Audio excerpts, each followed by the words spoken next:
আর আজ শওকত মোল্লাকে সিবিআই তলব করেছিল কয়লা পাচার মামলায় নোটিশ। তৃণমূল বিধায়ককে তলব, রাজনীতির কারণ দেখিয়ে গড় হাজির শওকত মোল্লা। তাকে নিজাম প্যালেসে তলব করা হয়েছিল, কিন্তু আজ রাজনীতির প্রচার এবং কারণ দেখিয়েই তিনি আজ হাজিরা এড়িয়েছেন।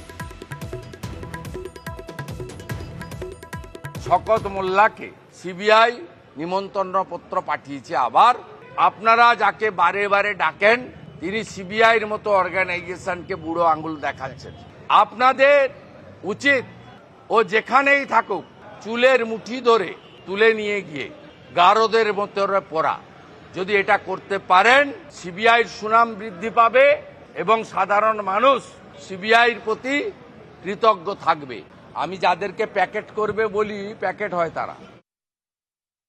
শওকত মোল্লা ঠিক সময় হলে চলে যাবে, ওটা শুভেন্দু অধিকারীকে কৈফিয়ত দেবে না। ইলেকশনের সময় আমাদের ইলেকশন করতে হবে, তারপর এই যে একটা বড় ঝড় গেল সেখানে মানুষের পাশে দাঁড়াতে হবে। আমরা সময় হলে চলে যাব। আর এদিকে সিবিআই তলবে গড় হাজির দেবরাজ চক্রবর্তীও আজ নিজাম প্যালেসে গেলেন না। তৃণমূলের যুব নেতা ভোটের কাজ থাকায় হাজিরা দিতে পারলেন না বলেই জানিয়েছেন দেবরাজ। নিয়োগ দুর্নীতিতে সিবিআই তাকে তলব করেছিল। আর এই নিয়েই কটাক্ষ দিলীপ ঘোষের। তদন্ত তো চলছে, সবাই তলব হবে।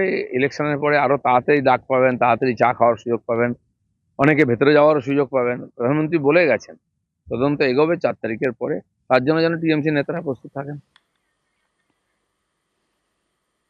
এদিকে ভাঙড়ে শুভেন্দুর সভা বাতিল, শেষ মুহূর্তে অনুমতি বাতিলের অভিযোগ। পুলিশের বিরুদ্ধেই অভিযোগ বিজেপি।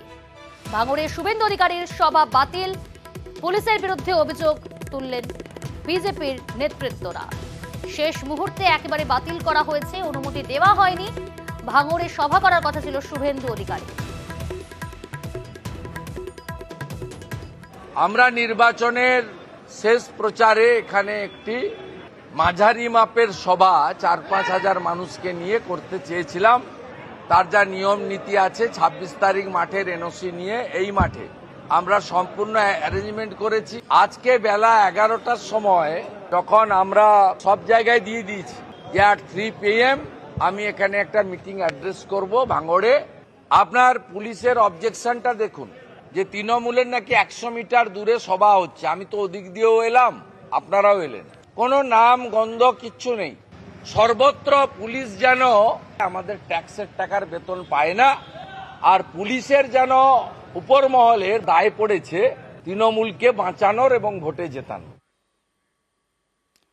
এদিকে বাংলাদেশের সাংসদ খুনে আজও ভাঙড়ে তল্লাশি অভিযান জারি। দেহাংশের খোঁজে কৃষ্ণমাটির খালে ফের তল্লাশি, ডুবুরি নামিয়ে তল্লাশিতে পুলিশ। তল্লাশিতে সাহায্য নেওয়া হচ্ছে বিপর্যয় মোকাবিলা বাহিনীরও। খালে জাল ফেলে দেহাংশের খোঁজ, এখনো পর্যন্ত খোঁজ মেলেনি। আশেপাশের এলাকাতেও দেহাংশের খোঁজ চালাচ্ছে পুলিশ।